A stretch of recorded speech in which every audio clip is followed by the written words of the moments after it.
Welcome back to my YouTube channel Krishna study point पर एक बार फिर से आप लोगों का स्वागत है। आज मैं टॉपिक लेके आया हूँ लेसन नंबर 3, गोलीय पृष्ठों पर प्रकाश का अपवर्तन लेंस। इस लेसन में हम आपको आज बताएंगे लेंस मेकर का सूत्र, जो आपका बोर्ड में कई बार अटेंड हुआ है। तो इसमें हमने हेडिंग ऑलरेडी लिख रखी है, पतले लेंस के लिए अपवर्तन का सूत्र। इसको इस नाम से भी जानते हैं कि इसको लेंस मेकर सूत्र भी कहते हैं, और इसका तीसरा नाम जो है आपका, तो लेंस निर्माता का सूत्र भी कहते हैं इसको। ये तीन नाम से जाना जाता है।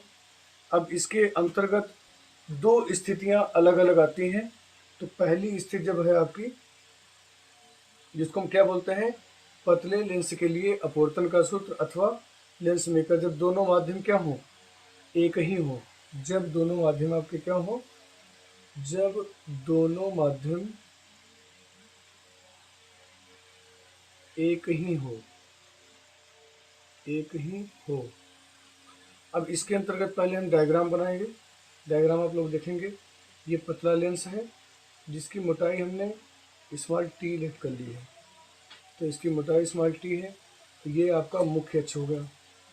अब इसमें एक ऑब्जेक्ट ओ रखा हुआ है। यहाँ से जैसे हम अपवर्तित करेंगे प्रकाश की किरण को, तो अपवर्तित होकर सीधे पहले यहाँ पर गिरेगी, और इसके बाद इसका आभासी प्रतिबिंब बनता है। आपको पता ही होना चाहिए कि जब किसी वस्तु को एक प्रकाश की किरण को जब लेंस पे डाला जाता है, तो हमेशा उसका आभासी प्रतिबिंब बनता है, जिसको हमने आई डैश के नाम से जान लिया है। ये आपका आई हो गया। अब इसकी मोटाई हमने लेंस की कितनी बताई है, स्मॉल टी। और जब माध्यम दोनों तरफ एक ही जैसा है, तो सेम कर लेते हैं। यहाँ पर आपका N1, ये हो जाएगा आपका N2, और इसका ध्रुव इधर हो जाएगा आपका P1, और इधर ध्रुव हो जाएगा P2, और इसकी मोटाई हमने T माना है, और इसका अपवर्तनांक स्मॉल n हो जाएगा। अब देखेंगे, यहाँ से हमने डिस्टेंस वास्तविक है, आई जो है वास्तविक है, तो इसका मतलब V आपका बनेगा। और यदि हम यहाँ से बात करते हैं, तो दूसरे पृष्ठ के लिए U जो आपका कार्य करेगा, ये V डैश का कार्य करेगा। V डैश माइनस टी उपेक्षणीय है, पर इसको यहाँ पर आप लिख लेंगे, तो V डैश माइनस टी। और इधर आएंगे तो ये आपका वास्तविक वस्तु के लिए कार्य करेगा, जिसको हमने U लिख कर लिया है। यहाँ आपका P1 ध्रुव तक है, और ये P2 ध्रुव तक है। अब इसके अंतर्गत जब मैंने क्या बताया, ये पतला लेंस है जिसकी मोटाई स्मॉल टी रखी गई है। तो इसका तात्पर्य यह है कि वक्रता त्रिज्याओं की तुलना में इसकी मोटाई नगण्य मानी जाएगी, और ये काफ़ी ज़्यादा पतला होने के कारण। अब इसमें सबसे पहले हम पहली इक्वेशन प्रथम गोलीय पृष्ठ पर अपवर्तन के सूत्र से बात करेंगे। तो यहाँ पर हम प्रथम गोलीय पृष्ठ पर अपवर्तन के सूत्र से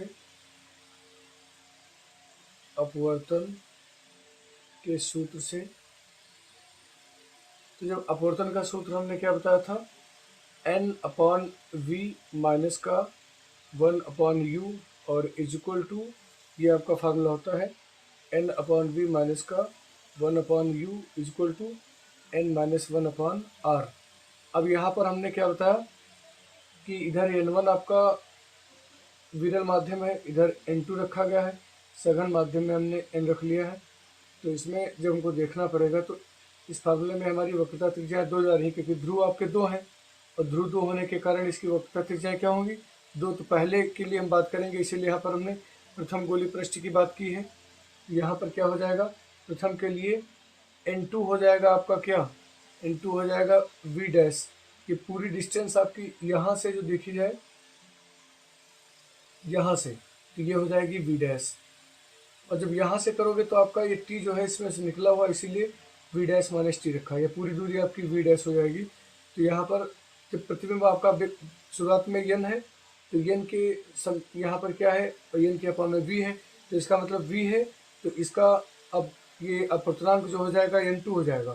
तो यहाँ पर n2 अपॉन में लिखेंगे v डैश, फिर माइनस इधर आपका u के अपवर्तनांक कौन है, n1, तो यहाँ पर n1 अपॉन u हो जाएगा, और फिर बराबर आपका क्या हो जाएगा, n2 माइनस n1 अपॉन में पहला माध्यम है इसीलिए r1। इसको इक्वेशन नंबर हम फर्स्ट कर लेंगे। ये कंफर्म हुआ। अब हम सेकंड के लिए बात करेंगे।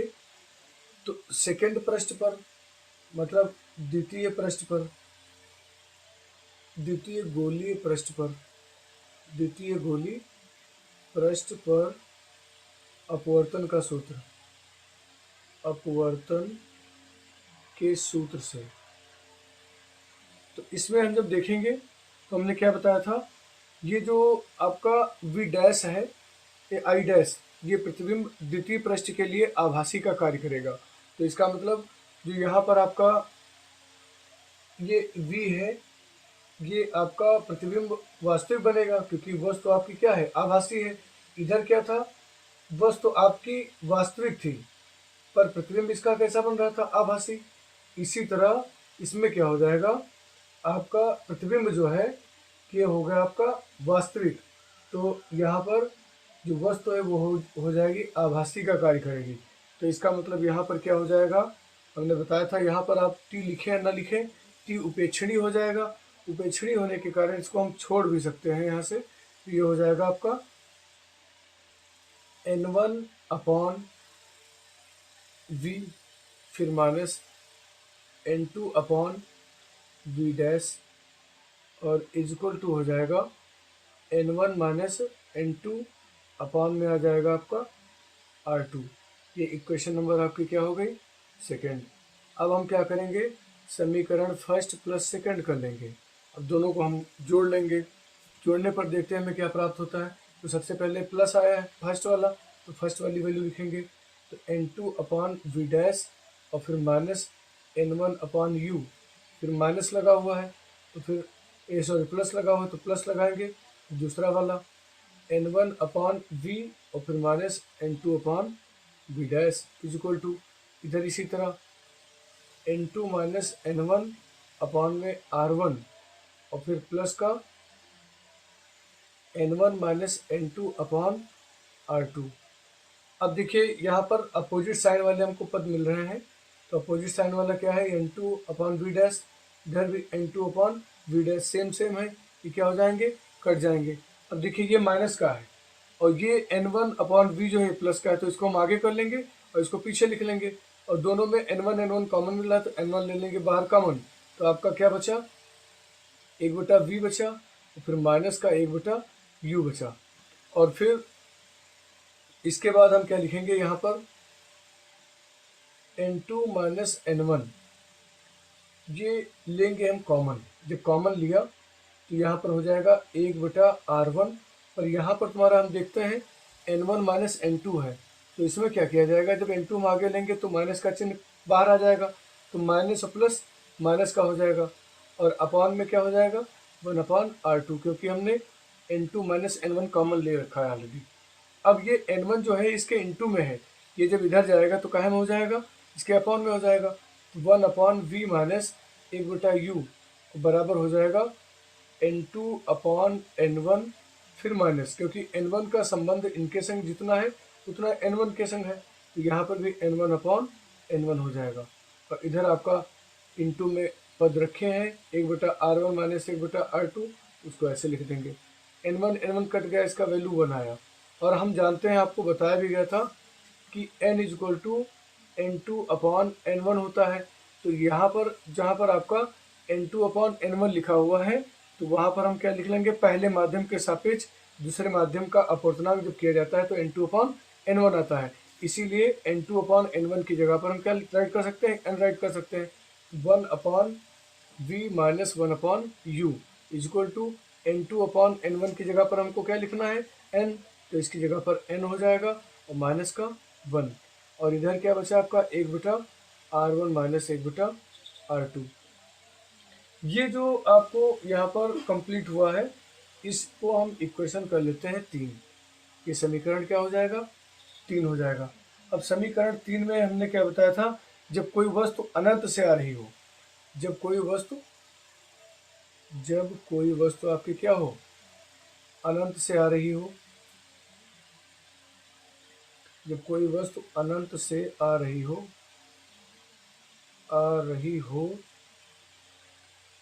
तो हमेशा ध्यान रखिएगा, तो प्रतिबिंब जो है लेंस की द्वितीय फोकस पे बनेगा। तो प्रतिबिंब कहाँ बनता है, तो प्रतिबिंब हमेशा कहाँ बनेगा, प्रतिबिंब लेंस के द्वितीय फोकस पे, लेंस के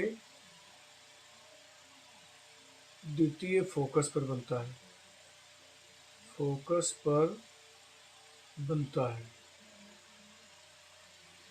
अब जब द्वितीय फोकस पर बनता है तो यहाँ पर क्या है, हमने क्या बताया, वस्तु जब कोई वस्तु जो है, या जब कोई वस्तु अनंत पर, वस्तु जो है वस्तु अनंत से आ रही, तो वस्तु की बात आई तो u बराबर अनंत से आने का मतलब है इन्फिनिटी हो जाएगा।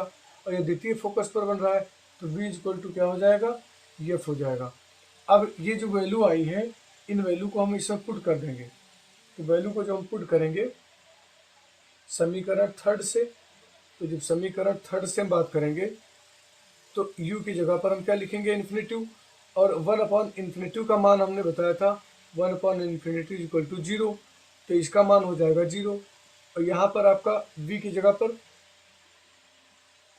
f लिखा जाएगा क्योंकि द्वितीय फोकस पर मिल रहा है। 1 क्या हो जाएगा f, ये तो 0 होगा तो कोई मतलब ही नहीं। और इधर क्या बचा आपका n-1 और ब्रैकेट में 1/r1 माइनस 1/r2। ये जो आपकी वैल्यू आई है, इस वैल्यू को बोलते हैं लेंस मेकर का सूत्र। इसको इक्वेशन नंबर हम 4 कर देंगे। यही आपका क्या है, यही लेंस मेकर का सूत्र है, लेंस मेकर का सूत्र है, मेकर का सूत्र है। ये भैया कई बार बोर्ड अटेंड हुआ है, आप लोग ज़रूर इनको 2-3 बार देखें इस वीडियो को, और जिससे आपको इसमें कोई प्रॉब्लम नहीं होगी और अच्छा समझ पाएंगे। अब समीकरण 3 व 4 से बात करेंगे, 3 व 4 से। देखिए समीकरण 3 व 4 में जब हम देखेंगे तो समीकरण 3 में 1/v minus 1/u equal to n-1 और ब्रैकेट में 1/r1 माइनस 1/r2 है। और इधर क्या है 1/f इक्वल टू n-1 और ब्रैकेट में 1/r1 माइनस 1/r2।